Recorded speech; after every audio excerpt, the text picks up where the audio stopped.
It's me, Vicky Murray. And I'm sorry I'm on the avatar tonight, but I'm at that drag through a hedge backwards stage. It's been really hot today and humid and, just you wouldn't want to see me in person tonight. You definitely wouldn't.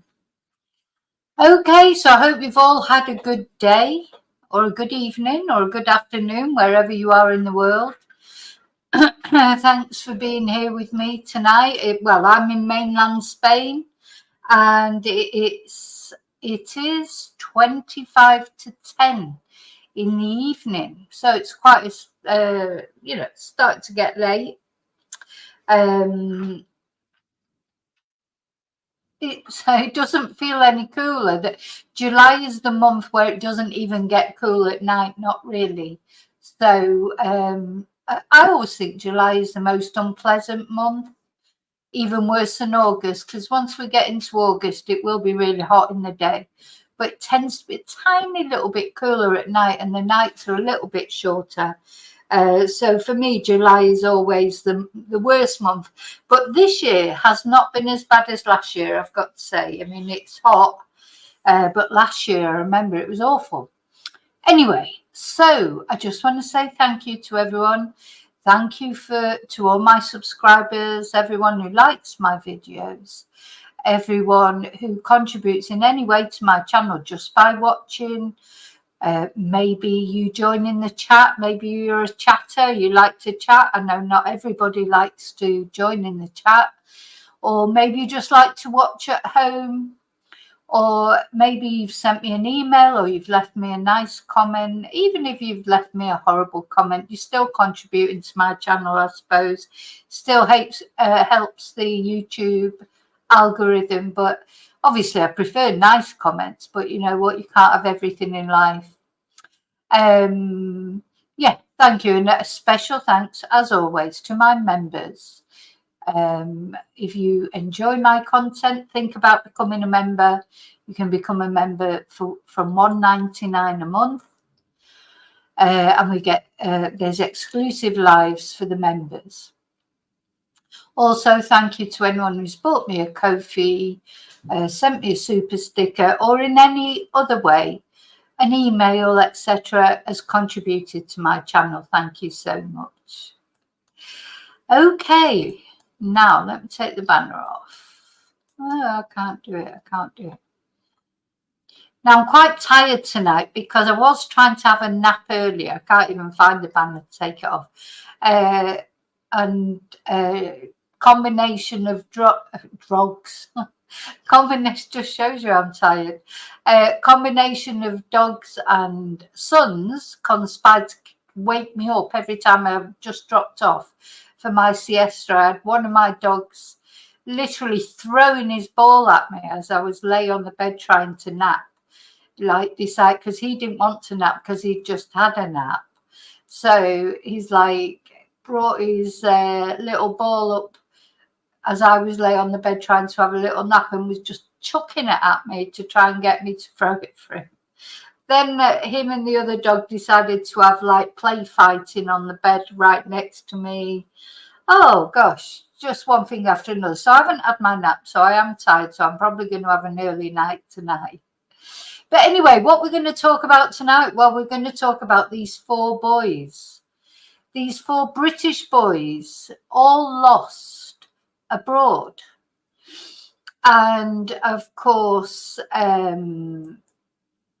Jay Slater, we unfortunately know what happened to Jay. Jay went missing on the island of Tenerife, didn't he? And he has been found. He tried to make his way back, tried to take some sort of shortcut to his apartments, fell down a ravine, and his body, unfortunately, fortunately, it's been recovered, of course, but still, it's a horrible, horrible ending to what was a mystery, a 4-week mystery of what had happened to Jay. Although it wasn't really a mystery, I think it was just a question of when he would be found. But it's you know, it did go on for a long time, didn't it? And that's, we're going to talk about him later. Any updates? I'm going to show you a couple of videos that you might find interesting. And that we're going to talk about him later. Now, the other two boys that we're going to talk about after the first boy that we talk about is we're going to talk about Michael Frison, who has gone missing in Sardinia. Sort of similar circumstances to Jay, really, I think, because the terrain there apparently is like really scary. There's cliffs and, you know, various things. So it's very concerning for his family.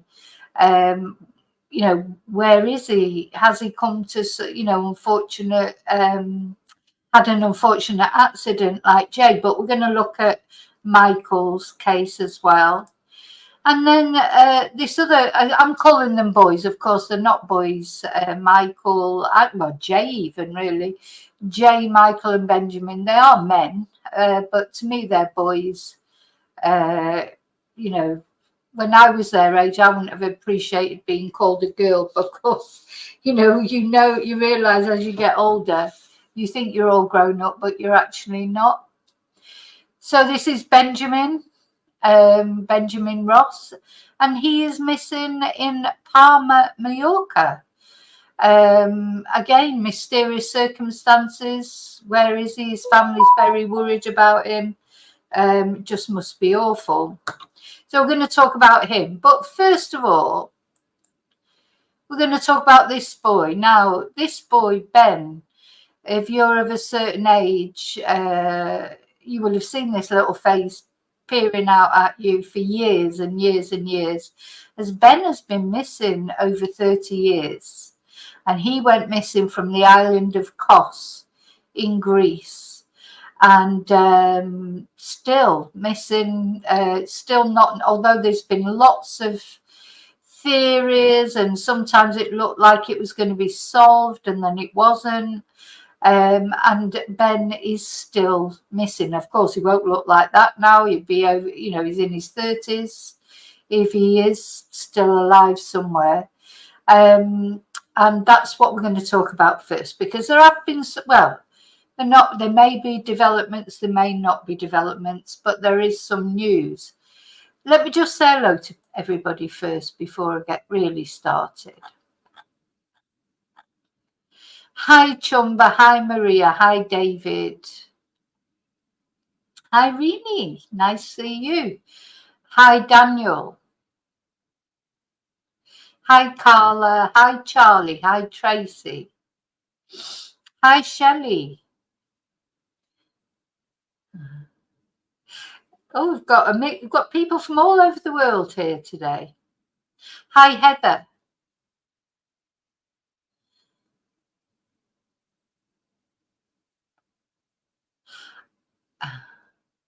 Sorry, hi, Yvonne.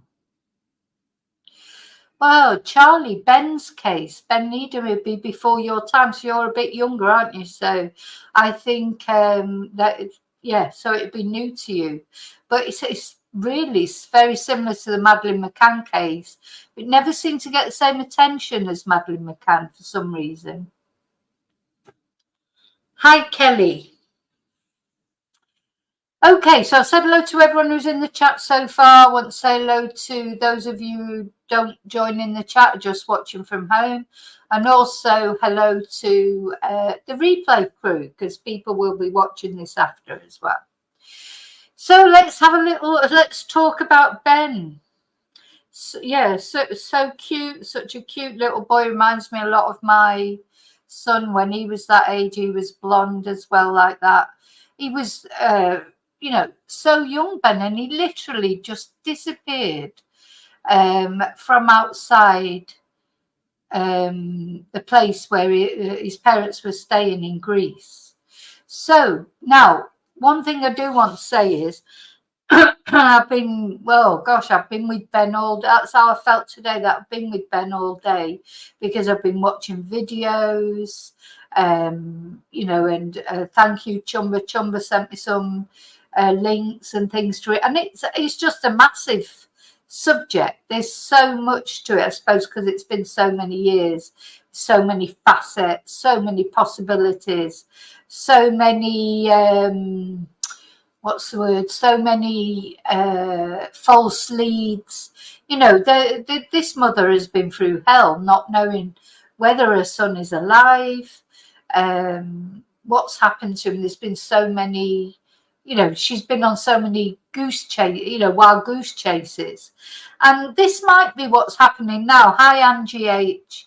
We don't know. So anyway, what I've decided, because I'm going to tell you about what's happening in this moment, but I'm going to do, I can't fit everything about the Ben Needham case into a video where I'm talking about other cases as well.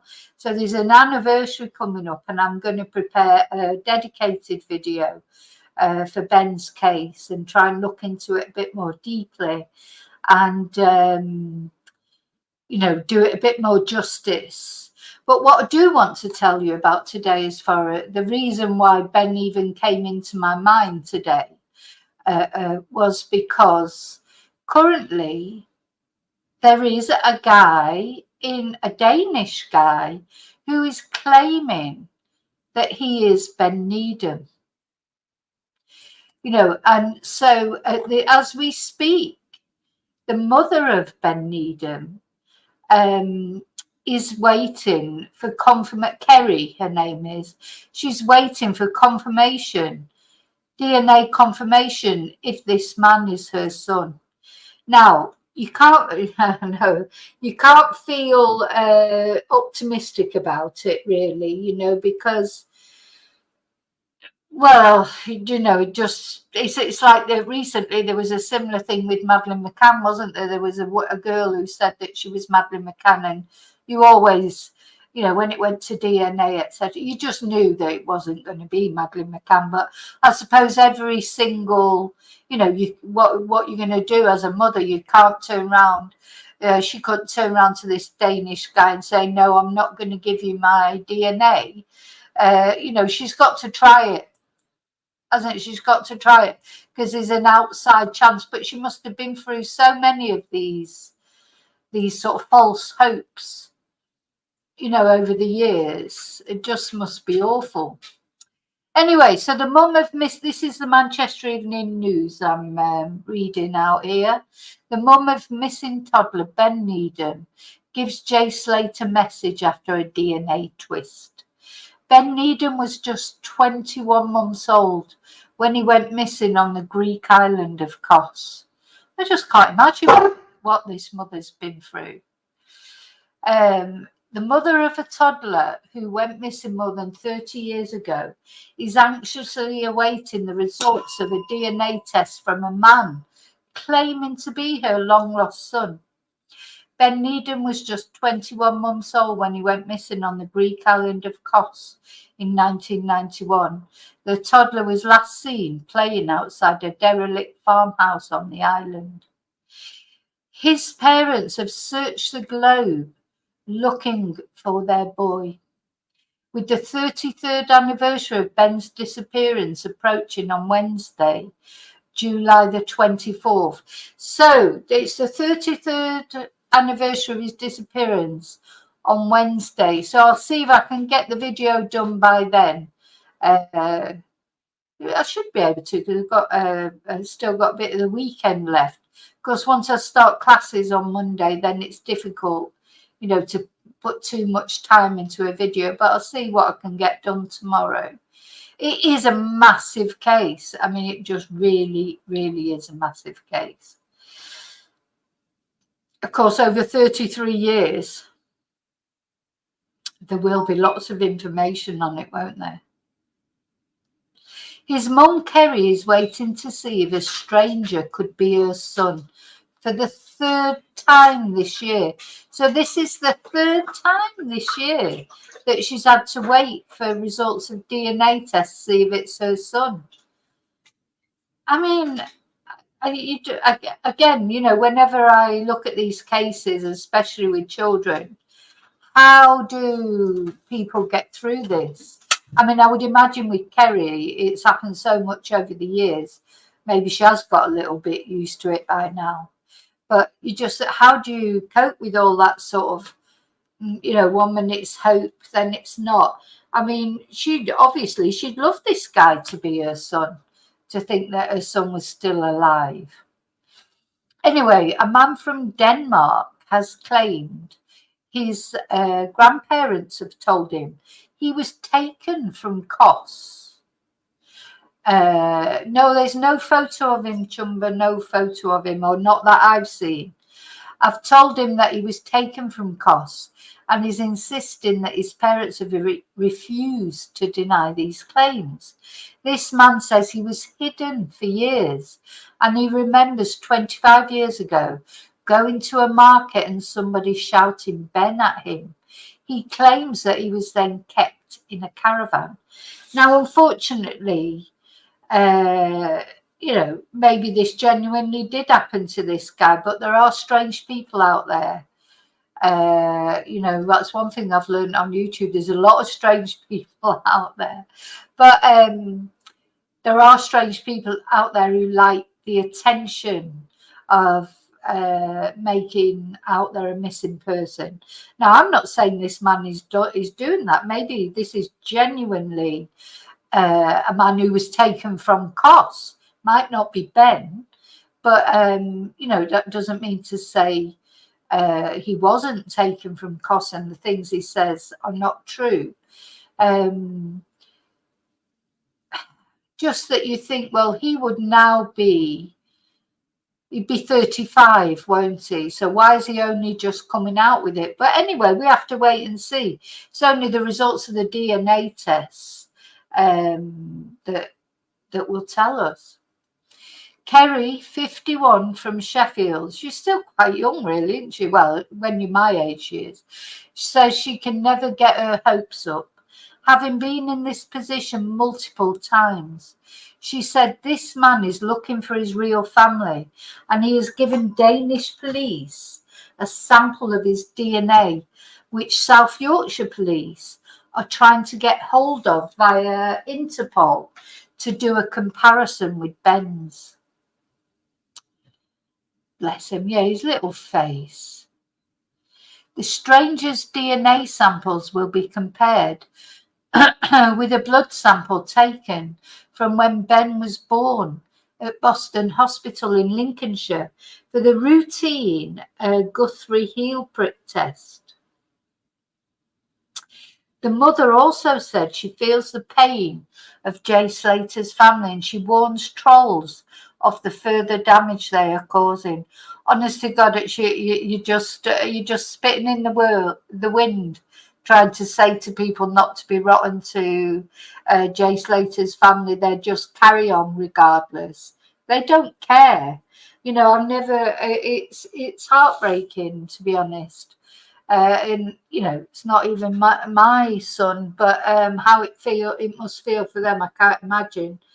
But the trolls are not going to stop. They're not going to stop. They'll just carry on. But I hope they're aware of what sort of karma they might be bringing on themselves.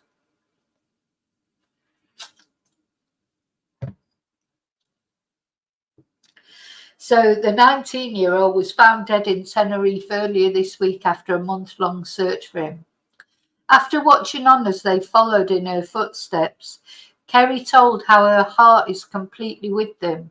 She added, all I can say to give them a little comfort is that it's better to know, because living year by year, not knowing is torture. I feel their pain. Well, she'll know exactly how it feels, as she's had to suffer that for 33 years. And she got a lot of hassle in the beginning. The Greek police were convinced she had something to do with it. I suppose you always look at the closest people first. I mean, obviously, Debbie and Warren and Zach, Jay's family, they weren't there in Tenerife at the time. But, the vilification that they've suffered, especially the mother. It's always the mother gets the worst treatment. It's anyway, I'm going to show you a couple of videos later. If there are any of these horrible trolls watching that, you know, don't seem to understand what this mother will be going through, maybe after watching the videos, maybe you'll feel differently, or maybe you won't. I personally have given up on, you know, trying to say anything. People just think what they want. So think what you want, and, you know, there you go. So there's Jay with his mum. Seems to have had a good relationship with his mum. Hitting back at the trolls who taunted Jay's mum, Debbie Duncan, she said, people have been so cruel. You have no idea of the heartbreak and the pain it causes. The trolling has to stop. But she said at least the £66,000 raised for the family shows there are still kind-hearted people. I think it's on 70,000 now. We're going to look at it. I hope it goes to 100,000 just to irritate these people. And speaking about the sightings of her son, she said in 33 years we've had hundreds of alleged sightings. Yeah, and you know, it must be so difficult to deal with that because you get your hopes up so many times. You know, I just can't even imagine how you get through it. The majority of them we've followed up ourselves in the earlier years. We've had DNA taken from people in Greece, Turkey, Germany, one in Florida and Australia. But at least South Yorkshire Police are trying to get me answers, and I can't praise them enough. So that's good, because I think in the beginning she was fighting it on her own, really. You know, the police weren't very helpful.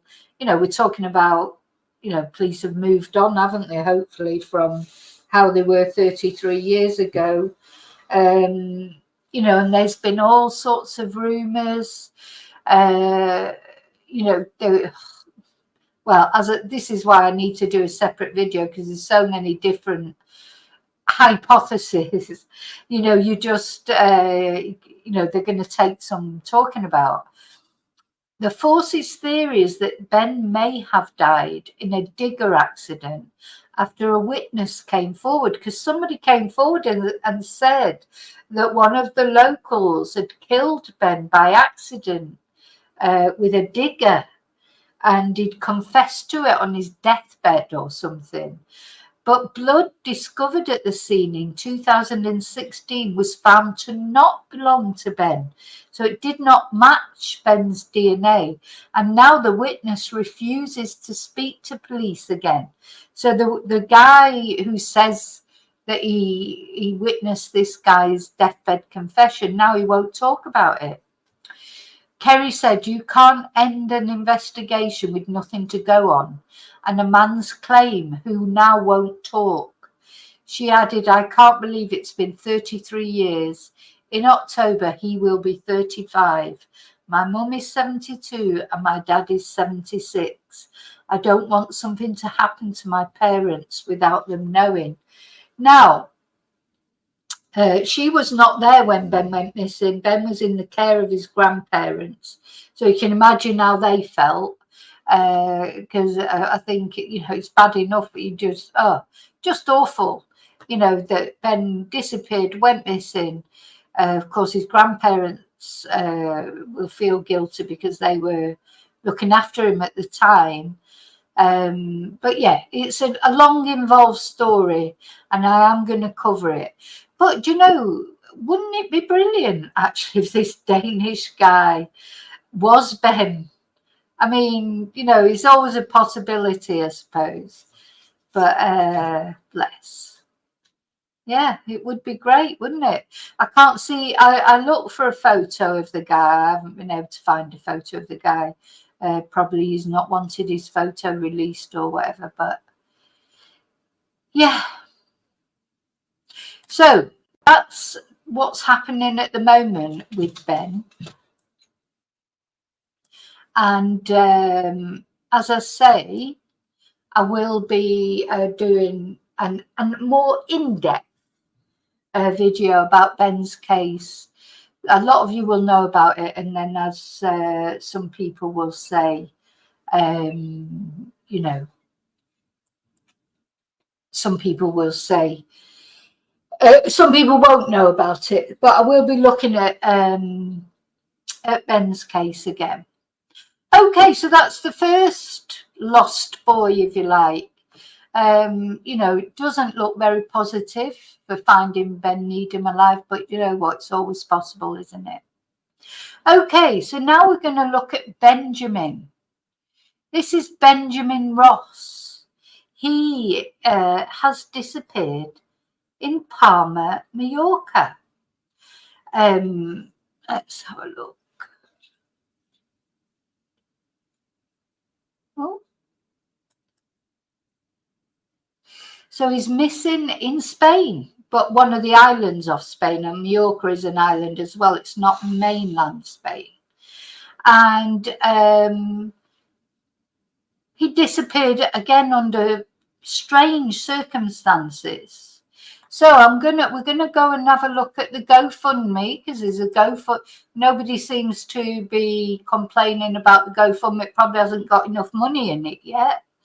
Of course, when it gets lots of money in it, that's when everybody will come out and start complaining about it and trying to tell people how they should spend it and trying to make them account for every penny that they've spent.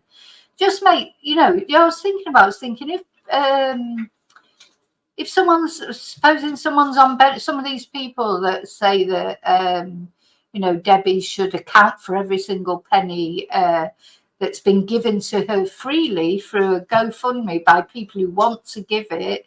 People who haven't donated seem to think that they have some sort of right to tell Debbie what to do with it. But I was thinking about that, if they were on benefits, if you're on benefits, would you like, benefits paid for by the taxpayer, then would people expect to have to write down every single thing they bought with their benefits, and it showed them to the taxpayer accounted for what they bought with the benefits that they received? And oh my God, what, you bought a packet of cigarettes? Oh no, benefits aren't for packets of cigarettes.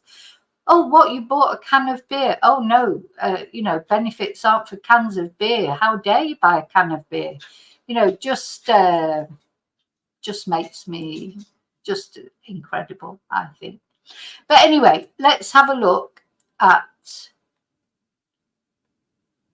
Ben's GoFundMe. Is a modest £2,417 so far. Of course, he hasn't been missing for as long as Jay. And of course, Jay's case attracted attention right from the beginning because of Jay's past, as well as the mystery of everything. Jay had a past, and this was brought up, and that led to all these different sort of, stories, theories, whatever. And I don't know if that's going to happen in this case, because if Ben doesn't have a past, Ben, I think, is a trainee lawyer. And maybe that won't create so much attention. I don't know. So this crowdfunder has been set up to find Ben Ross, who has been missing in Palma City, Spain, since the 10th of July. No, he's been missing 10 days, so that's quite a long time, isn't it? Ben went to Palma City to take a break from studying as a barrister. He found work in June 2024. So this is Ben with his mum. After being robbed during a trip to the beach, a series of events have led to him going missing. He has no money, no phone, and no way of contacting anyone. And now his mum, Felix, is planning to go out to Palma City to help find her son. Now, I don't know if she's already gone out there or not. Earlier in June, Ben travelled to Palma City and secured a job with a local energy company. He was seemingly doing well until a series of unfortunate events led to him going missing. On the 6th of July, Ben set out to get his European tax code, according to the people he is sharing an apartment with. Now, when they say set out to get his European tax code, I think that might be his NIE number, because to work in Spain, you have to have an NIE number, which is easy to apply for. It doesn't cost money. Well, you pay a small tax to get it. It's only about 10 euros or something. You just take your passport, you make an appointment, couple of photos, and you get your European. It's not European. I think it's it's Spanish. It's not necessarily European, and that means you can work in Spain if you have an NIE number. It's like a national insurance number. But of course, everything's different now, more complicated because of Brexit. So I don't know whether it used to be that's all you needed to work in Spain was an NIE number. Now maybe you need more things like your TIE, your visa and things like that. It's got so complicated now. It's not as easy, literally. Well, when I first came to Spain, it was complicated as well. But then as I've been here so long, over the years, the rules changed. And in the end, all you basically needed was your British passport. And you go to the office, get this tax number.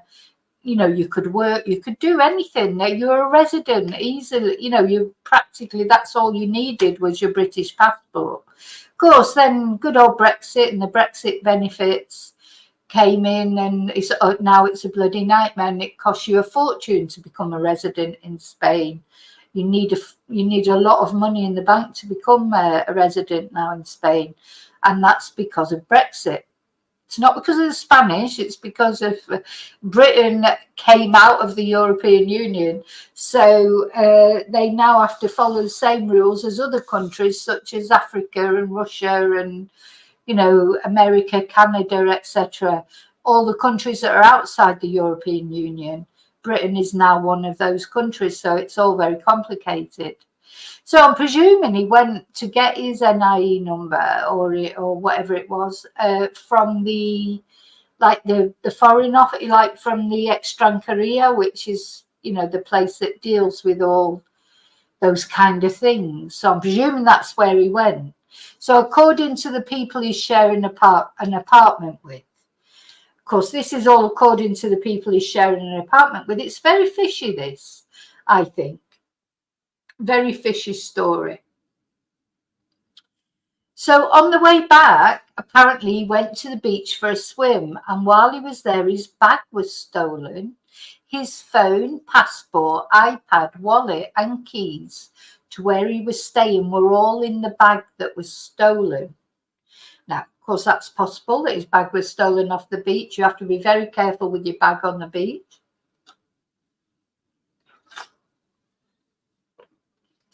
You have to be very, very careful with your bag on the beach. Hi, 411. Hi, Jim. Just seeing if I missed anybody else. I may have missed people coming in. I'm sorry if I have. Then apparently he went straight to the police to report what had happened. And by the time he left the police station, it was late in the evening. When he was trying to find where he was staying, he became lost. And when he eventually found the apartment, his flatmates refused him entry due to not knowing who was knocking on the door so late.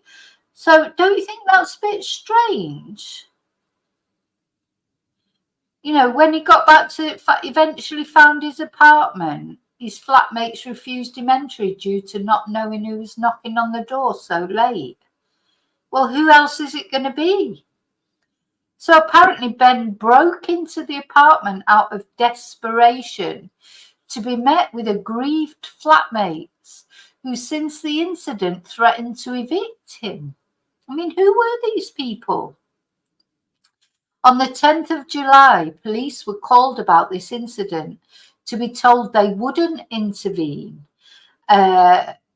as Ben had offered to pay for any damages and explained the extenuating circumstances.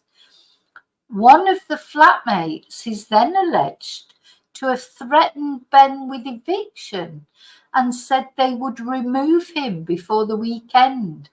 Information that has further increased Felix's worries for the well-being of her son. Well, I'm not surprised. I'm definitely not surprised. What is that all about? Who are these flatmates? Who are these flatmates? Where's he? Were the people he knew before? I think it is a real mystery, isn't it? And why would they be so nasty to him if just that he lost his keys one night? Anyway, during this time, Felix and Ben were trying to work with his bank to secure funds for Ben to enable him to access other accommodation, food and water. Unfortunately, the instructions they sent were not working, which only further added to Ben's mental state, leading him to send a peculiar email to Felix, which confirmed his mental state was not in a good place, before he cut off communications with her completely. How awful for her. Now, so he's got no phone. Now, as far as money is concerned, getting money over to Spain, it's not difficult. Having said that, the place to go obviously would be the consulate. If those flatmates, which they're not very helpful, are they? So he's living in a flat and they can't borrow him some money just so he can get himself maybe another phone or something, or it just seems awful to me. I'd be quite worried about those flatmates. And if she's only had emails from him, how does she know that the email came from him? It's very suspicious, I think. Anyway, that poor woman, that's the last thing she's heard from Ben. So yeah, why did you not go to the consulate? Or I'll tell you what, even if you went to some British bar in Palma, Mallorca, you know what if they would help him. I am positive. If he went to, if you were in Benidorm or somewhere like that, or any of those touristy places with lots of British bars, and you walked in and just asked to use someone's phone, I'm not saying they'd give him thousands or whatever, but if you just explain what happened, you've got no money, you need to contact your mum so she can send you some money over, I am 100% certain he would find someone to help him. So it is strange. Anyway, Ben's whereabouts since then remain unclear. His flatmate's story has changed on a few occasions, leading his mum to be concerned about the credibility of this information about her son. She now has no choice but to go out to Palma and appeal to the local residents and tourists in the area for information and any sightings of her son. I'd be very suspicious of the flatmate, to be honest. And honestly, I just wish I was nearer because, again, Mallorca, it's not just up the road. I'm on mainland Spain. I'm not really near Mallorca. Otherwise, I would go out and help her, like with the interpreting, because she's got another problem, again, just the same problem that Jay's family had with the language barrier and the fact of the Guardia not being the most communicative of people. And there's a way of dealing with the Guardia that, we saw it with the Jay Slater case. The Guardia don't give out information voluntarily. They can be awkward to deal with, but there is a way of dealing with them. I'm not saying they'd give you any more information, because they wouldn't, but they would be pleasant. They can be pleasant. So yeah, this poor woman, she doesn't actually have a clue, does she, what's going on? So yeah, I think the language barrier is a big thing, because you know what, when you go on holiday and you go to Spain or any country, holiday makers, you don't even have to think about the language barrier. because when you're on holiday, probably a lot of the bars that you go to, everyone will speak English because they're used to British tourists and other tourists, but the common language that, like say, the Scandinavian tourists, etc., they'll all speak English. So English will be the common language in these tourist places. And you only feel the need for you only realize just how significant the language barrier is when something goes wrong. I mean, it's fine when ordering a meal or, on your holiday activities in your local hotel, in your hotel, whatever. But something goes wrong and you need to speak to the police. That's a whole different thing. If you need some professional help or whatever, you can't be guaranteed that they'll speak English because it's Spain or Greece or wherever it is. So it's you're always going to need an interpreter. Felix said, like any mother, no matter what age your children are, they are still your children. I just need to know my son is safe and well. The last few days have been torture. Please, if anyone has seen Ben, even if it's just for a second, let the authorities know we need to find him. Well, I'll tell you what, that flatmate seems questionable to me, doesn't it?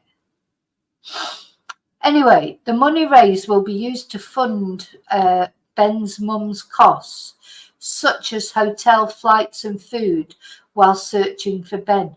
Again, we're right in peak season. It won't be cheap trying to find accommodation. If you can find accommodation, a lot of it will be booked up in July. Once the schools break up, we're at the peak time now. So the hotel flights and hotel and flights will be expensive. Anything not used will be donated to the Andy's Man Club charity. Oh, now I've spotlighted Andy's Man Club before. They're a brilliant charity and they support men's mental health. And I have looked at them before. I think I did a spotlight on them when we were doing the Advent calendar leading up to Christmas, doing a positive video every day. I'm sure one of the videos that I did was about the Andy's Man Club. It's a very good men's mental health support group. So any updates will be provided here when possible. Anyone with sightings of Ben or information about his whereabouts should get in touch with the British consulate and local police. So hopefully that GoFundMe, she's going to need more than that, I think. She's going to have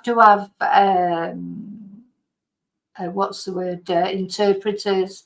As I say, I wish I was nearer. I would literally just go and interpret for free. But she's going to need somebody there with her. That's the other thing. So, she's not going to go there on her own, is she? She's going to need to take someone with her. So all that will have to be covered. So I hope she does, I hope the GoFundMe does increase. They've got a £5,000 target. So, and then, I mean, I don't like to think of the worst news, but if the worst news did happen, like faced with Jay Slater as well, Jay Slater's parents, she's going to be looking at repatriation as well, which would definitely cost more than that's in there at the moment. But let's hope it doesn't come to that. Let's hope Ben is found safe and well. So there'll be no, it's Palmer is a city. It's not like they're going to be searching through the terrain that they've had to search through for Jay, etc. But yeah. So that's Ben. That's the second missing boy that we're talking about tonight, or lost boy, I should say. Let me just come back to the chat. Make sure hope you're all behaving yourselves. And you oh, do they speak Catalan in Mallorca, Charlie? But they'll speak Spanish though, won't they? They will speak Spanish as well.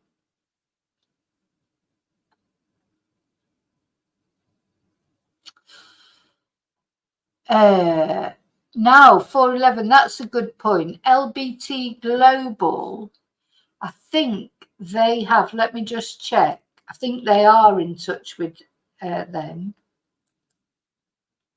Let me just find out, because they...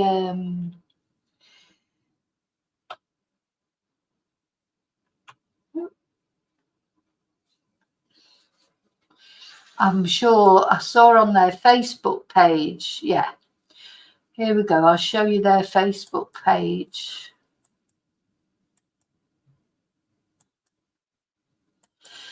Yeah. New appeal. Benjamin Ross, 26, missing since, well, they say missing since the 12th of July. But on that GoFundMe, it said missing from the 10th of July, didn't it? But anyway. Barón de Santa María de Sepulcro in Palma. So 26-year-old Benjamin Ross travelled to Palma to stay with a friend. He decided, so it's a friend, is it? That it doesn't sound much like a friend to me. He decided to extend his stay and try to find work. He was last known to be at an apartment in Barón de Santa María de Sepulcro around the 12th of July. He's not been seen since and not made any contact. Benjamin is considered vulnerable. If you see, that's interesting, isn't it? If you see Benjamin, please do not approach him. Wonder why they're saying that. Do not approach him. But get in contact with LBT Global and information will be passed to the relevant authorities. Benjamin is 5'10", tall, athletic build, brown eyes, short brown hair, which is wavy on the top. He has a scar on his chin.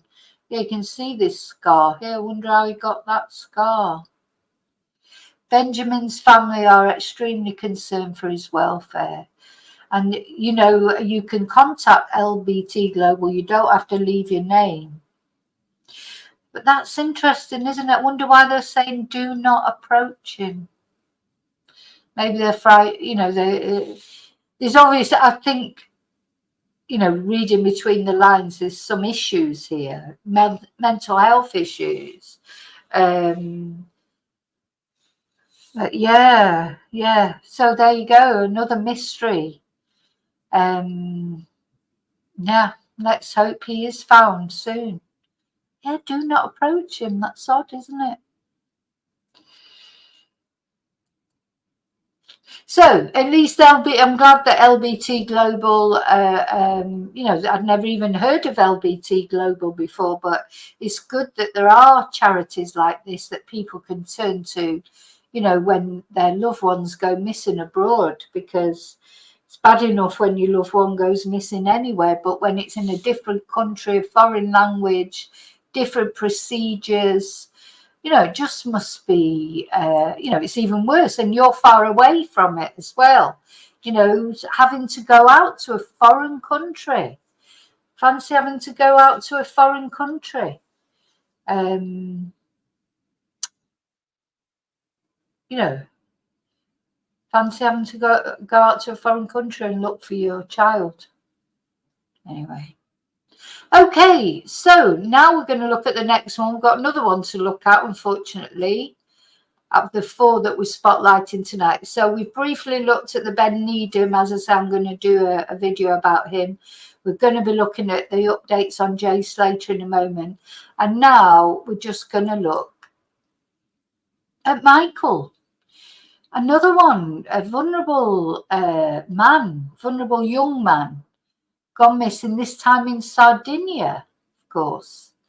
And this is where our mate, Paul Arnott, he's gone off to Sardinia, hasn't he, to help in the search. Now, I was reading about this and it was saying, you know, it's this is a similar case to Jay Slater in the sense that it's terrible terrain, apparently. It's also very hot. You know, this is the other thing in Palma as well. It'll be very hot, but Palma is a city. You have to presume that Ben is, could get cover somewhere and hide from the sun. If he is homeless at the moment, I'm sure he can get out of the sun in a shop doorway. There's a lot of homelessness in Spain. Madrid is awful for home. Literally, that was one thing that I really did not like about Madrid at all. There's just homeless people everywhere. It's heartbreaking, and they're all ages. Young people, old people. It's just heartbreaking, and they're literally everywhere. I don't know what the policy in Spain is about homeless people. I don't know if they have same like homeless shelters and things that we do they do in the UK. I don't know if they're trying to do something about it. But for that, if you've seen anything about like the protests in Spain from a lot of selected tourist areas, there's been protests against tourism, and it's not really against tourists, it's against the Airbnbs. Everybody's turning their house or their spare room or their spare house or whatever into Airbnb now, and Spanish people cannot find anywhere reasonable to rent. That's what they're protesting about. They're not protesting about tourists per se. They're protesting about the fact that they can't find anywhere to live, because a lot of these places where Spanish people used to rent for their families have now been turned into Airbnb for tourists. That's the issue. Having said that, I think in Madrid it's like any other capital city. It's always had homelessness, but it's horrible to see, and it's very, you just feel helpless really, that you can't do anything about it. And one person came up to me and asked me for some money, and the other thing is, you never have any money anymore. You never have any coins, do you? You pay for everything by card now. And I think homeless people must really have suffered from that, because you've never got spare change, or rarely got spare change, have you? So, homeless people must have suffered from this move towards paying for everything by card, and not getting even people's loose change and stuff like that. It must have made a difference to them. Okay, so we're going to have a look at his GoFundMe.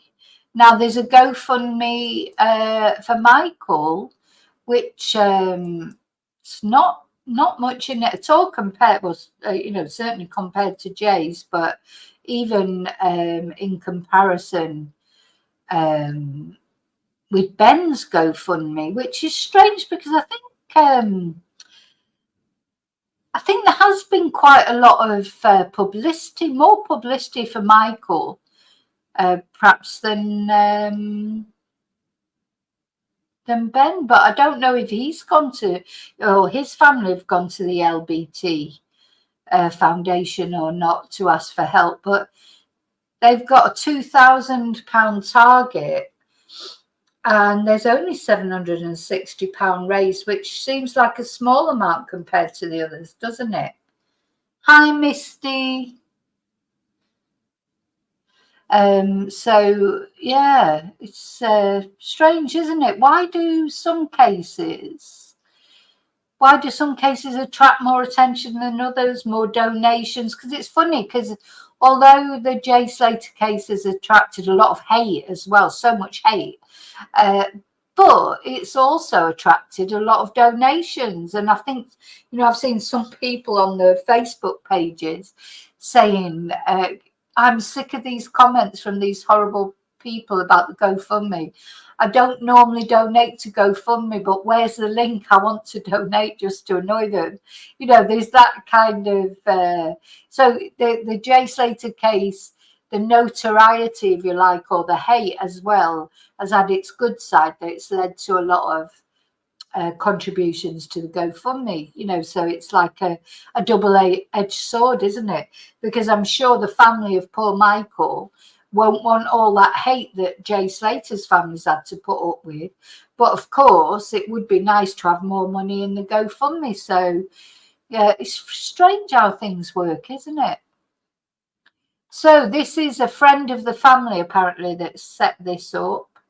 My name is Evie Baker. I'm trying to raise funds that will go towards helping the group of volunteers that is currently being gathered together to head out from the UK to help search for Michael Frison. It will also be used as a financial buffer for Christina and her youngest son. So yeah, the thing is, that's it. She's going out there, the mother, her other son's going out there. They're taking a group of volunteers to help search. So, now this another mystery, isn't it? I've got a very bad feeling about this because of the terrain. I feel like he may have fallen somewhere, like Jay did.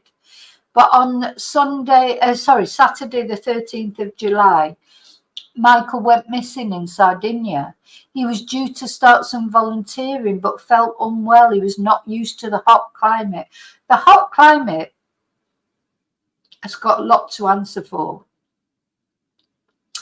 And possibly dehydrated. He was given water and he went to sleep.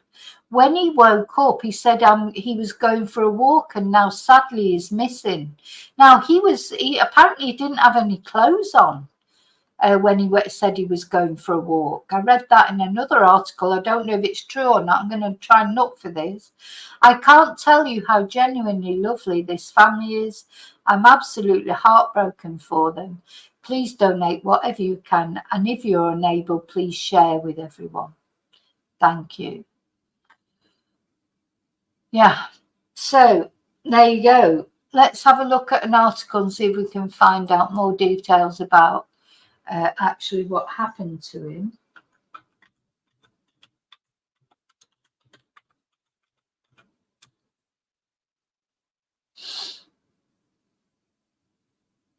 Oh, now, in answer to what you were saying, David, yes, Paul Arnott is in Sardinia. We'll have a look at a couple of his videos, I think. But in fact, let's have a look at this. This was a horrible headline in the Independent, I thought. TikTok hiker who failed to find Jay Slater flies to Sardinia to search for missing volunteer. Why did they say that? You know, TikTok hiker who failed to find Jay Slater. That's just, honestly, the mainstream media, they're just horrible, aren't they? Really. So here he is, our mate. Paul Arnott, 29 and known as Down the Rapids, has landed in Sardinia to search for missing volunteer Michael Frison. Hi, Jean. A TikTok hiker fresh from the search for Jay Slater is set to investigate the mountains of Sardinia in a new attempt. Sorry, it's just making me laugh the way they're putting it, like, to find another missing British man abroad. After grueling flight transfers, it's been a nightmare. You know what Paul's going to say, that it's absolute madness, guys, madness, guys. Grueling flight transfers, bus journeys from his unsuccessful hunt in Tenerife. Paul Arnott, known as Down the Rapids, landed in Sardinia on Wednesday to search for missing volunteer Michael Frison. Mr. Frison, 25, is thought to have become confused, undressed, and disappeared on a walk in the Italian wilderness near Luogo Santo in Val di Coru. I don't know anything about Sardinia. At 5:18 on Saturday. So it was in the evening, 5:18. So he would have been out there while it was dark. So he could have, apparently there's cliffs and all sorts, so it's terrifying. A manhunt has been launched in the holiday hotspot, but firefighters and the forest guard said the rural area is too vast. Too vast. What to search? They must be searching. After landing, Mr. Arnott, 29, told his 329,000 followers. I mean, whatever you say about Paul, he's got a lot of followers. Tenerife terrain was crazy, guys. It really was. But this is something else. So he did say that this terrain is even worse than the Tenerife terrain. So here we've got another mother wondering where her adult son is, you know, going through hell. So let's have a look at what Paul Arnett's had to say. God, I feel like I've missed him. You know, I haven't seen him. I haven't seen one of his videos for a couple of days. It's like, it's, you know, normally we were watching his videos every day, weren't we? As it was so crazy, guys. I wonder if he's lost his phone yet, or his SIM card, or you know, any of those things.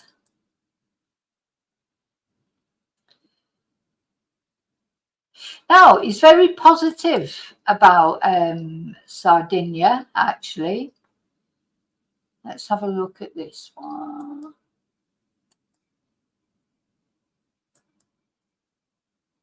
I still think he needs a good meal. So guys, the search is over for today. It's been a busy day, and I'm just in Sardinia right now. And there's a little party going on, which I'm really excited about. I've really grown close to all the locals. It's absolutely fantastic around here. Everybody in...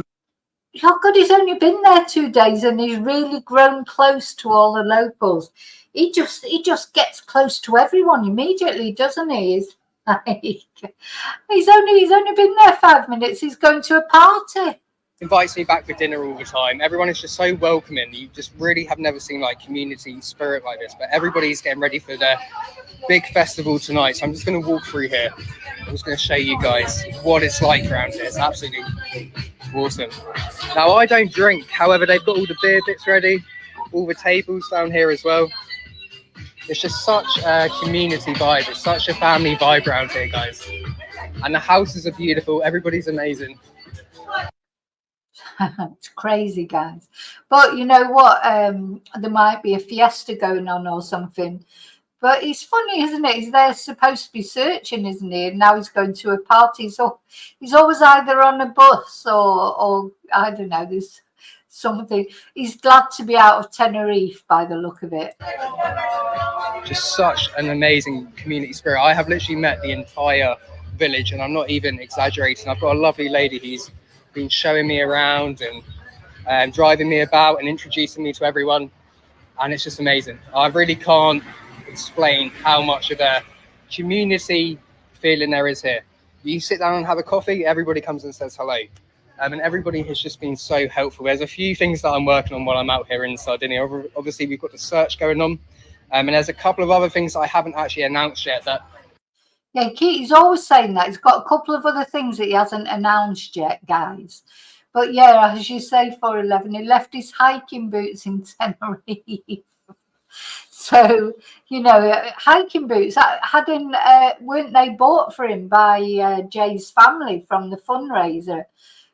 Didn't they buy him all that kit and everything? And he's left it all in Tenerife, guys. And it's going to be really interesting for you guys. In regards to today, I can't really update too much. However, I have been out with police and the forest guards, the guys with guns. We have been searching. And the guys with guns? Do you mean the police? Do you mean the police? There's been a how with the forest guards and the guys with guns. All through the forest again. And it's a super hot day. It's a super hot day. So now time to relax. Sardinia, guys. Sardinia. Very nice. Very beautiful. Absolutely love it here. Jay Slater went missing. So yeah, he approves of, let's find his page. He approves of Sardinia. I don't think he was that keen on Tenerife, did he? He didn't get a brilliant welcome. Oh look, he must have been watching my videos. He's pushing this out for missing Jack O'Sullivan.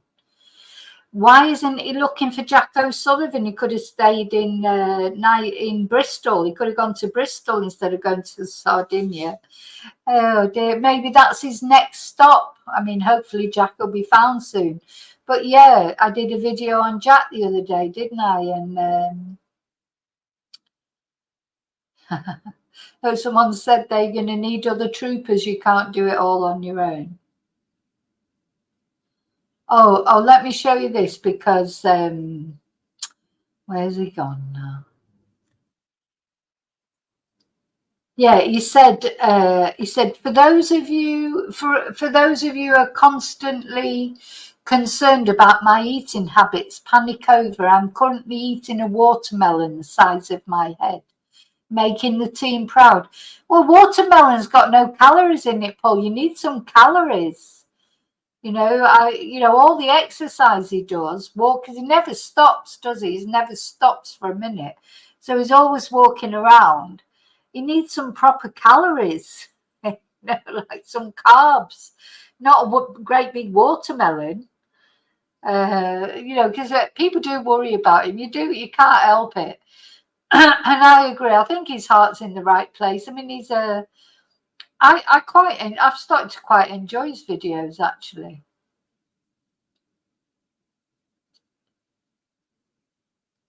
Yeah. Another long day spent with some real heroes. This is how emergency services should be, not singling people out and welcoming help from competent people. Yeah, he didn't like it in Tenerife, did he? Didn't like it because I don't think they showed him the respect that he thought he deserved. Next time there is an issue, it will be the Sardinians who I will be calling for support without hesitation. Or let's get the Sardinians to Bristol to find Jack O'Sullivan. I have personally learnt so much already from this team in the past 48 hours of searching, and I've been fortunate enough to make some real connections. I wish I could share more, but not just yet. Now, he did start off very positive about the Tenerife mountain rescue, etc. It just all seemed to go wrong at some point, didn't it? I'm not quite sure when or why. But yeah. So that was the video we've just seen. I look awful in this, but I'm pleased to announce I finally found myself a lady. Oh, I thought you were saving yourself for Isla. He's in love with Isla, of course. Oh, will Isla be out there soon? Maybe we'll see Isla out there joining him. And then, yeah, he's been asked to... Wow, so what's this? I'll be going public with this. Was 58 minutes ago. I'll be going public with this tomorrow. If you can help in any way, then please do. This crowdfunder has been organised by Michael's family. Please start sharing. So that'll be the GoFundMe that we've just looked. It's up to £1,000 now. So I wonder if it had only just been set up and that's why it was only on £700, but it's already up to £1,000. So that's good. That's good. And Paul will help with that. Definitely. Paul publicising the GoFundMe will make a difference, won't it? Oh, and this is after he ate his melon, he's got all the flies. Ooh, oh, they're bees. So it turns out eating that watermelon last night wasn't one of my brightest ideas. Ooh. Well, you are supposed to throw them in the bin, not just leave them on the table, of course. It does look nice there, doesn't it? I wonder where he's staying. I suppose he's in an Airbnb. I presume he's in an Airbnb. Yeah, and there's the thing about Jack Sullivan. Yeah. So, Paul, never fear, Paul is here. Joking aside, it's a serious thing. Hope Michael is found soon, but I know that the terrain there is, just as bad, if not worse, than the Tenerife, and it's vast. It could be anywhere. So maybe it's flatter terrain. Let's see if I can find out. Well, not in this video, but in another video, we'll have a look at the actual place. I haven't got time really because I've still got quite a lot of things to show you about Jay. So yeah, maybe you know, the terrain does sound as if it's a bit scary, and if he had no clothes on, where's he going to be? You know, I don't know much about the climate there. Will it be freezing cold at night and you know, hot in the day? I don't think it's that strange sort of climate that was up in the Tenerife mountains, but you know, I don't know. We'll look at that when I do like a single video about Michael. We'll look more at that. Today I'm obviously doing quite a few different people, but yes, poor Michael, and you know, poor Michael's family. I mean, I wonder if they're out there yet. Anyway, so that's Michael Frison, missing in Sardinia, and hopefully he will be found safe and well. We can only hope, can't we? Terrible time for his family having to go out there and, you know, again, as I say, with the language barrier, I can't help them with Italian, though Italian is very similar to Spanish. I can understand what people say when they're speaking Italian, most of it, but I won't be able to put a sentence together in Italian, that's for sure. Okay, so now we're going to look at some updates. I'm just going to put some windows down. Oh,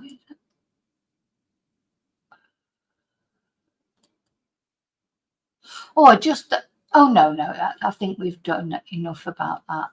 I'm just putting windows down. No, stop, I don't put the wrong window down.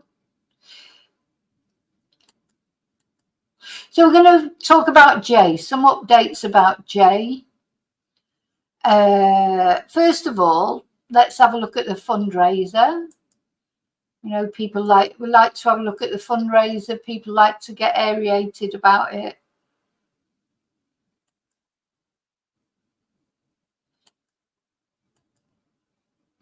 Yeah, it's up to 70,000 now, £70,000. And this woman, whoever she is, Natalia Galactionova, donated £1,500. So people, you know, are being very, very generous. Very, very generous. And I think it's great. I think it's great the family won't have anything to worry about financially because they've got enough to cope with taking their son home in a body bag.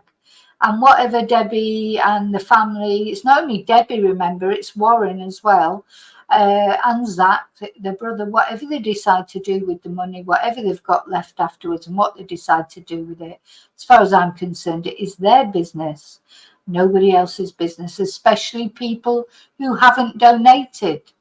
So there you go, it's going up and up and up.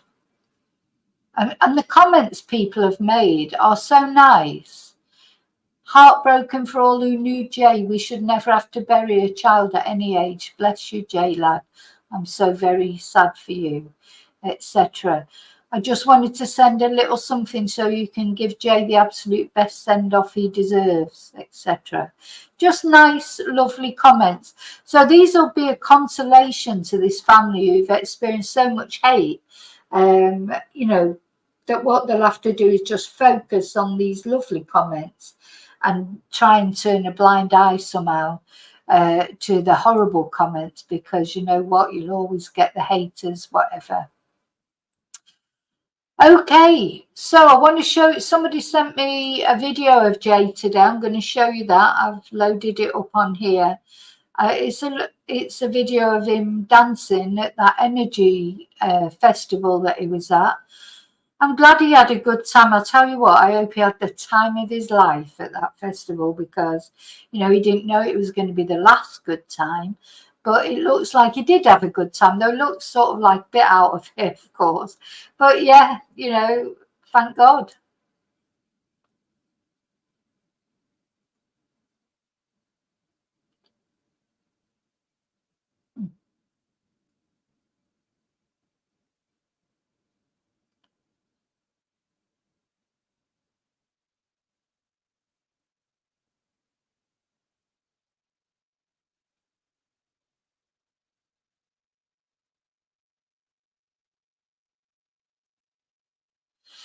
Yeah, so it looks like he's having a good time.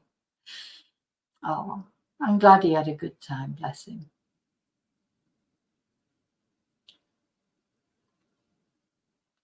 I'm glad he had a good time. I don't know who's taking this video, whether it was one of his friends or whether somebody, I don't know.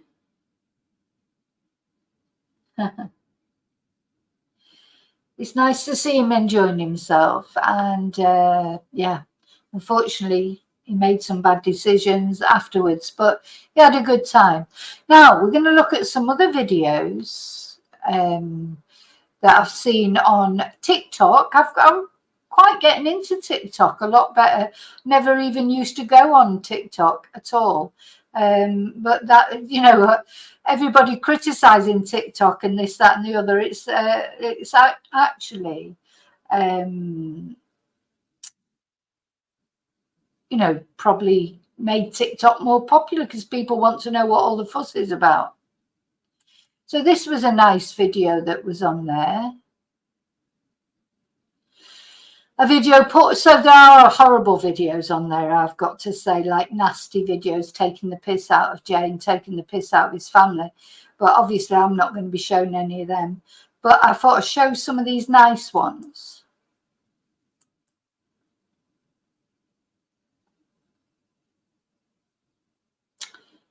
Don't know how to make the, yeah.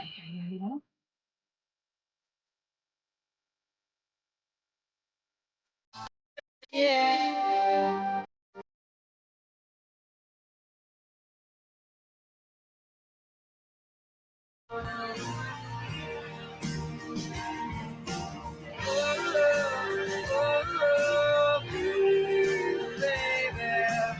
You bet.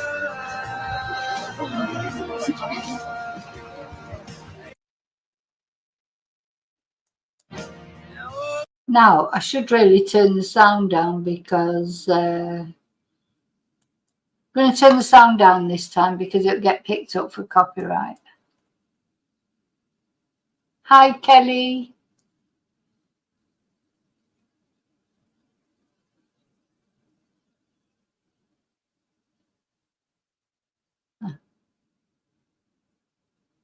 They look close, don't they? They look like close family. And, you know, my son wouldn't have his picture taken with me. Like, you know, when he was 19, my son wouldn't have his pictures. Well, I think the last picture I had taken with my son, God, I don't even remember. No, he doesn't seem to mind having his picture taken with his mum. I've got about 2 photos of me and my son when he was that age.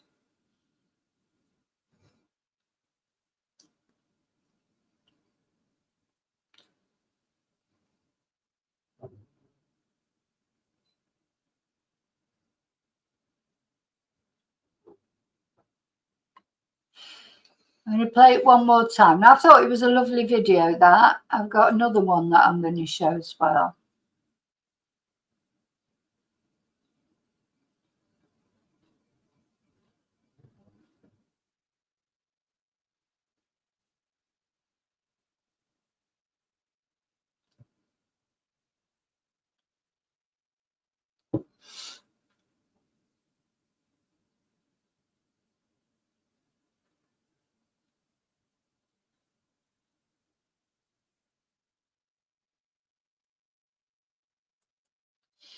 So yeah, that's a nice video. And now there's another one, but I've forgotten what that one is.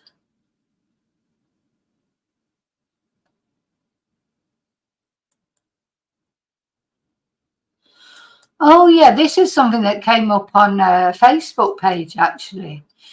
And this is a video. You remember when Jay's mum was being interviewed, but they didn't show this bit.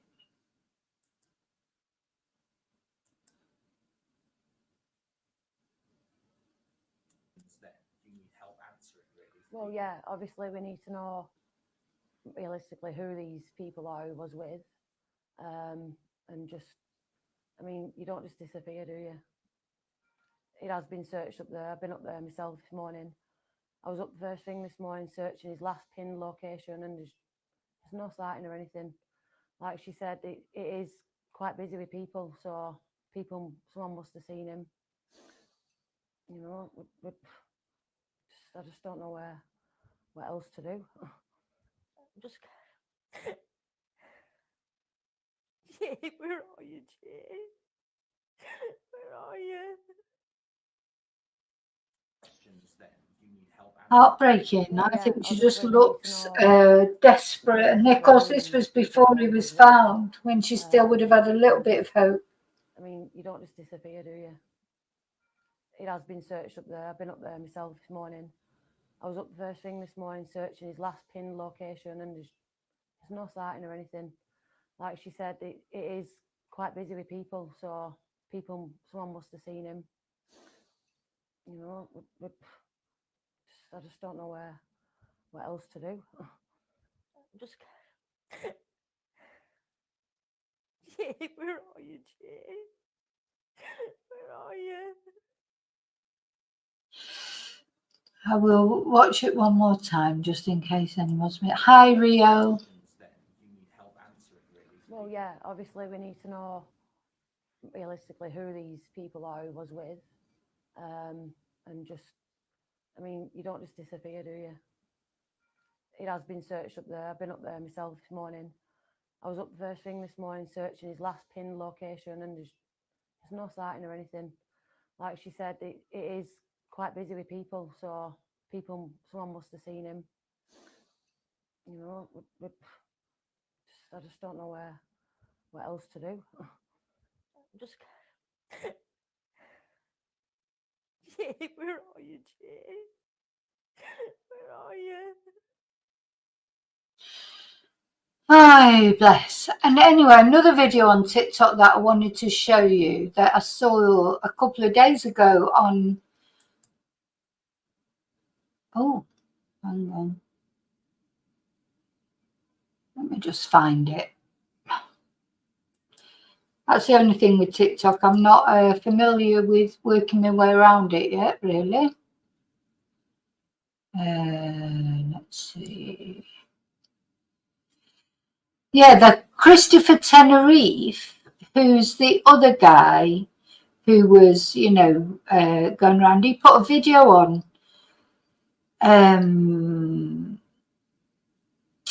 about the sort of area, the terrain, you know, that oh, there it is. The area that he was, it's not him going down here. I can't work out how to put it. Hang on. Trying to put it on the full. See, I'm not very good with TikTok. Anyway, don't matter. I'll show it you as it is. So I think you'll get the idea. So this is why people do this for pleasure. I just don't understand. But when people go hiking in this Barranco de Juan Lopez, which is where Jay was found, this is how they do it. Why would you do it for pleasure? Why? So that's how dangerous it is. So they've got these great big sticks that they take to get up and down, and and of course Jay didn't have anything like that, and he had his trainers, and he's obviously just overestimated what he could do. You know, you won't catch me doing that. Not even when I was younger, I wouldn't have wanted to do that. I literally do not understand why people do that for pleasure.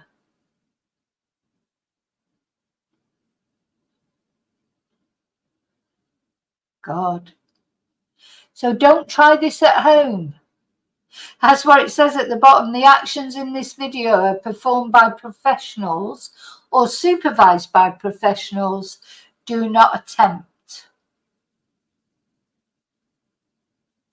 Well, you wouldn't have to look at that great big cactus. You know, so not only you're negotiating your way down these, I mean, if you fell there, even there, just to there, that would hurt. You know, these are rocks, aren't they? You're not falling on a soft bed of grass or tree or something. You're falling on these jagged rocks. Why would you even want to do it? I don't know. But apparently this was the area where Jay was found. And he'd obviously fallen down into this barranco or ravine.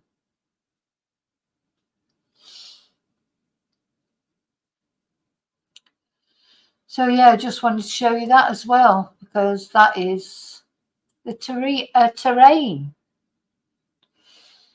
Right. Was there another one, or is that it? I think that's, oh, here's one that's the ravine. Oh, this is a drone footage of the ravine. I think I'll share this before we go off that.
So it's a hell of a place, isn't it? When you see it from up above like that, you can see that it would be easy to fall down there, really.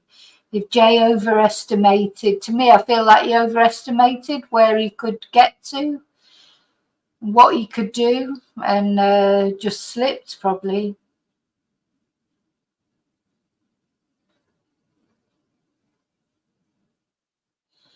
You know, it's got sort of a fierce beauty about it, I suppose, but, you know, it's not so beautiful that I'd want to go down there and have a look. I am quite happy at looking at it from a drone.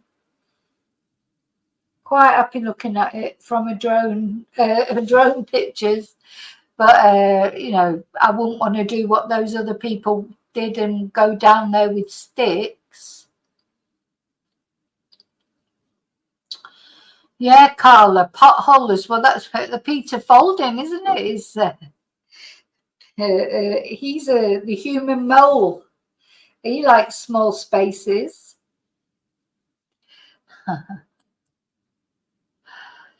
Okay, let's see. Now, I think that's all I've got to tell you about the Lost Boys, but I have got something funny to tell. I thought we would finish on something funny. Oh, God, I've lost it. I'll find it again. I think I just put it down.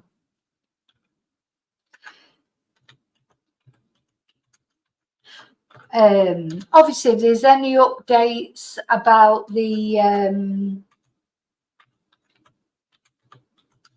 about any of the missing boys or men, I should say.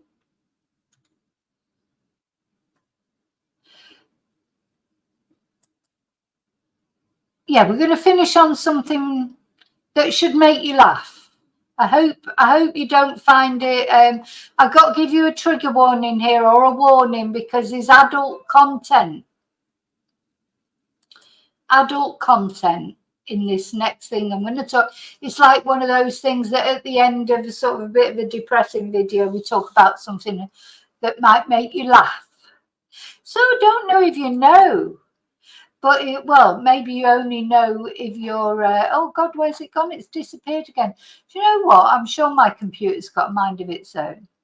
So if you're from Lincolnshire, maybe you know that they're just having a 4-day swingathon SEX festival where revelers can browse for sex toys and cool each other down with water hoses. Hi, Auntie Ree. You've come in just for the you've come in right at the end. I'm just about to tell you about the something that hopefully will make you laugh.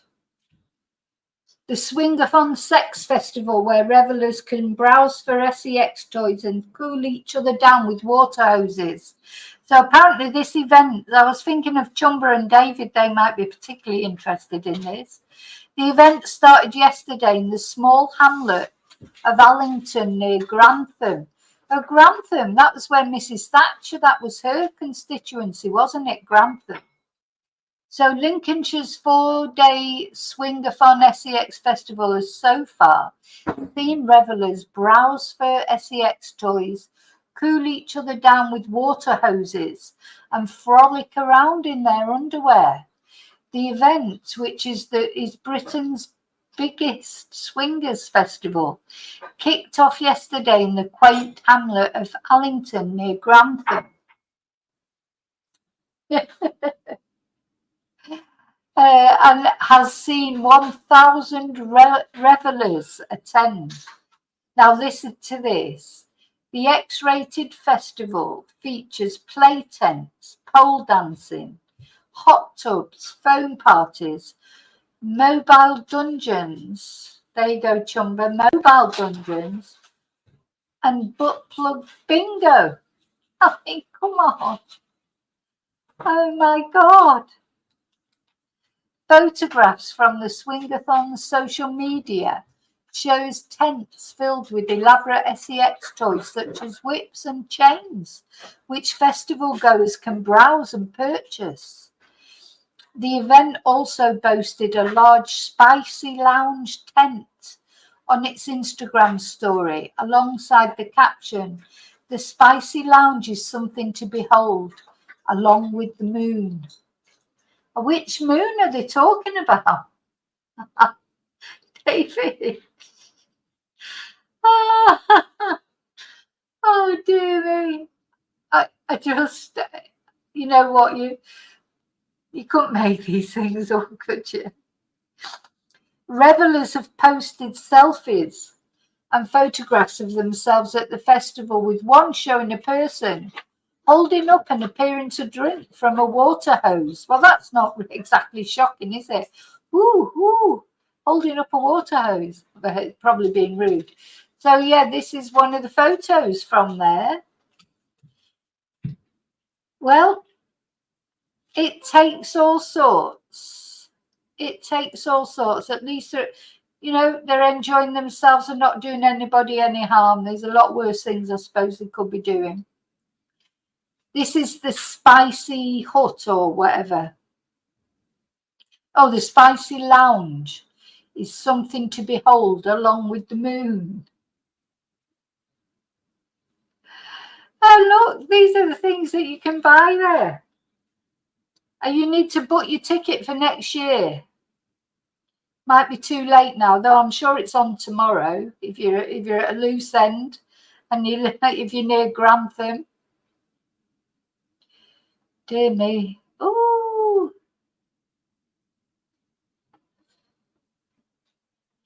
I do like this girl's hair, like this blue hair that she's got there.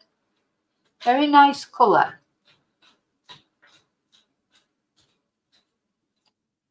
She's excited for the Only Festuc Swingathon UK tomorrow. So revelers have posted selfies and photographs of themselves talking about the festival. I'm not sure what some of these things are. I'm sure Chumba or David will be able to tell me what they are, because I haven't got a clue.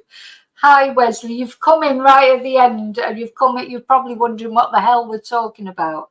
It's just a bit of fun to finish off, because just something funny at the end of the video. Oh dear. Yeah, so, you know, I have no idea what most of those things are. Oh, oh, oh, keeps flashing back up to those for some reason. There you go. Here's some guy who's there. So, oh dear. Oh my God. Oh. Festival. It's a good job the weather's nice, isn't it? Festival goers have posted selfies and photographs of themselves talking about the festival. Look, these are all the people that are there. A lot of people there. So residents of Allington, Lincolnshire, brace for 1,000 visitors to their sleepy village for a 4-day sex and fetish event called Swingathon. I wonder why they do it there. Probably, you know, why there? What, you know, in that little village? You wouldn't think that'd go down very well in a little village, would you? Hang on. What keeps flicking up and down? Irate residents have complained to the police about screaming and moaning coming from the countryside side, keeping them up at night in previous years. And this year's X-rated festival is Swingathon's biggest yet and features play tents, pole dancing, hot tubs, phone parties, mobile dungeons, and this butt plug bingo. Oh, come on, butt plug bingo. What the hell is that? What the hell is butt plug bingo? Honestly, the mind boggles. I don't actually even want to know what it is. I don't want to know what it is.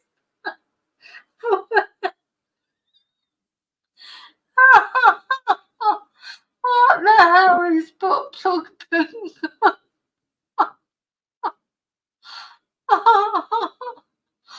Oh dear me! But you know what? It's like the mess this world's in, with all the wars and all the bad news.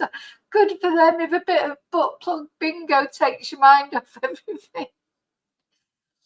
One local who did not want to be named. It was probably Thomas. It's probably Thomas Tuggle. So one local who did not want to be named said, "I heard about the noise complaints previously, and it's not the sounds you want to hear when you're trying to sleep." Oh dear, it's that butt plug bingo. It's the sounds. They added into it all seems a bit seedy, if I'm honest. Not my cup of tea. Each to their own, I suppose. But we don't really want or need it in the village.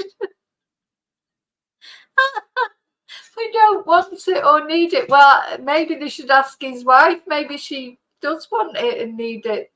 Oh dear, maybe she'd love a game of butt plug bingo. Maybe she's been dreaming about it. However, the event has got some support from Allington residents. One commented on social media, that was probably his wife, "If everyone attending is up for it, there's no problem." Look, this quiet, sleepy little village, it looks like St. Michael's. Oh, dear me. So these are the organisers of the event. This is Matthew Cole and Kerry Volner. They organise it. And he said, Mr. Cole said the festival had received more backing from the local authority this year than previously, despite complaints during past editions of the event. Let them get on with it, enjoy what they want to do, and I'm pretty certain they will. Kinky guests have forked out up to £265 a ticket, which gets you a couple's ticket with shower use and an electric hookup included. So for your £265 between you, for a couple, you get a couple's ticket, shower use. Well, shower use is important, and an electric hookup. I wonder if you get a butt plug as well to use in the butt plug bingo. Maybe you get complimentary butt plug. Oh, dear me. I just think it's so funny. Numbers have reportedly doubled from 500 to 1,000 in the last year, with organisers promising it will be bigger, bolder and better. So because the cost of living crisis probably, made a difference. People couldn't afford a butt plug for the bingo. But now that, oh dear, now we've got a Labour government, hopefully everything's going to get better. The event was given the go-ahead despite objections being raised last year by South Kesteven District Council Licensing Committee, Spoil Sports, and Lincolnshire Police, who cited prevention of crime and disorder. But there's not going to be any crime there. Nobody's got any clothes on anyway, so who's going to pickpocket them? Oh, my God. Public safety, prevention of public nuisance, and protecting children from harm. Oh, come on, there wouldn't be any children there. Sometimes you just think these are just all consenting adults just having some fun, good for them as far as I'm concerned, as reasons to take issue with the festival. Allington's community website describes the village as a charming village situated on the edge of the beautiful Vale of Belvoir, adding, "Our community is lively and welcoming." I mean, oh God, it's more lively now than it was before. Here's another one of the Swingathon attendees at the Only Fest. They've all got like quite funky hair, haven't they? Is that so they can tell who it is? Maybe sometimes when they've all taken the clothes off, you can only tell by the hair who it is. She's at Only Fest, which is an adult content creator festival running alongside the Swingers event. I mean, they do need good weather, don't they? But I bet, they're lucky to get good weather in Britain, of course.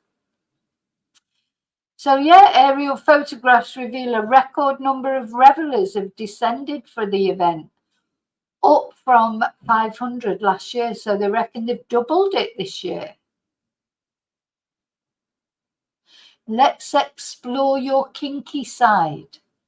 Social media posts since the start of Swingathon have also pictured some of the stalls at the event. Flogging items.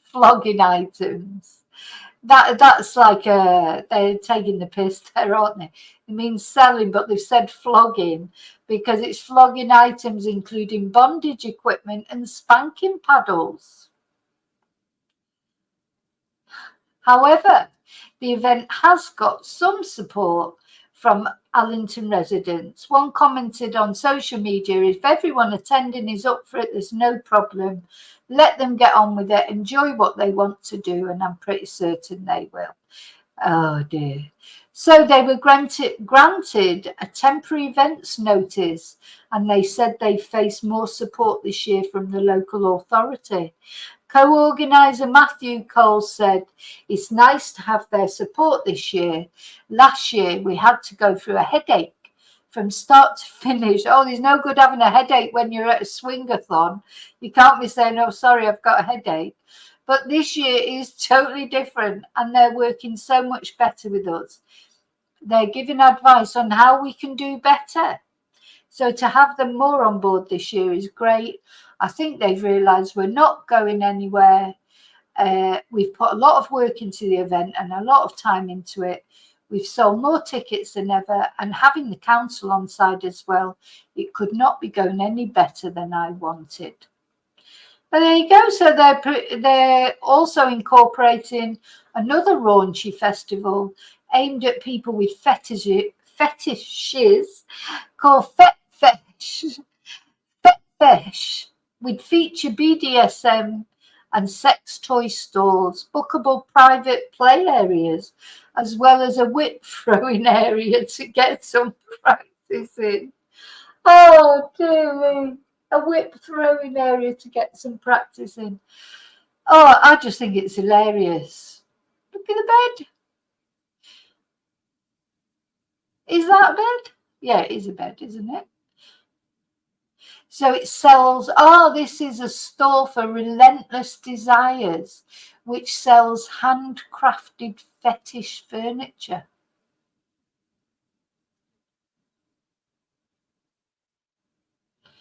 And Ms. Volner also runs an adult party events company. There'll be bands on performing alongside DJs, dancers, comedy acts, a naked attraction style competition, drag and burlesque acts, sensual massages. Yeah, sounds interesting, doesn't it? Sure, there'd be something for everyone. There's a huge LGBT space, and we do a lot of workshops. There'll be fire breathers, pole dancers, acrobats, and more. 2 festivals this year, separate but on the same day. We realised quite quickly there's a bigger demographic, and there are a lot of people into other alternative lifestyles. There you go. So if you're wondering what to do for your holidays next year, you might have missed it this year, but you can always go there. Something different. Something different. Oh, dear me. It did make me laugh, though, I've got to say. It did make me laugh. And sometimes you just, in this crazy world we live in, we need a laugh sometimes. Good for them. Good for them. Mara, sorry. Mara, you've come in to the end of the video. And I was just talking about that as a bit of light relief. You need to rewind and go back to the serious bit at the beginning. We did start off being serious.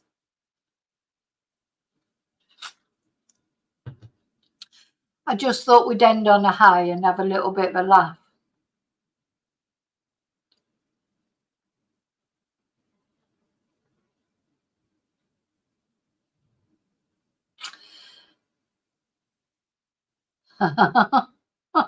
Oh, God,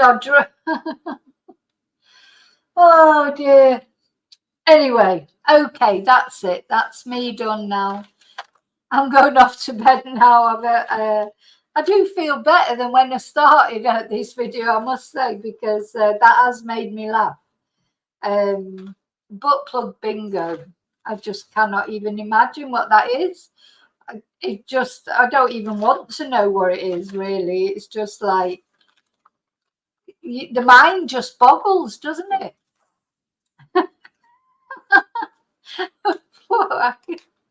Bingo. Oh my God. My bingo.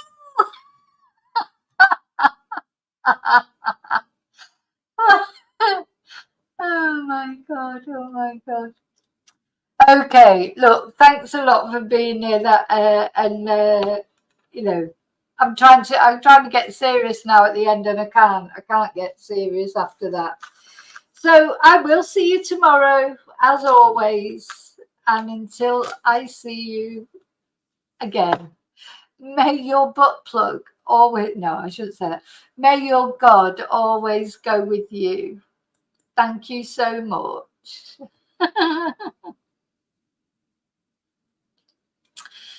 Dear me, look, I hardly, I can see nobody wants, because everybody's enjoyed that, but it's cheered us up at the end, hasn't it? It was funny. Okay, I mean it this time, I'm going, so adios.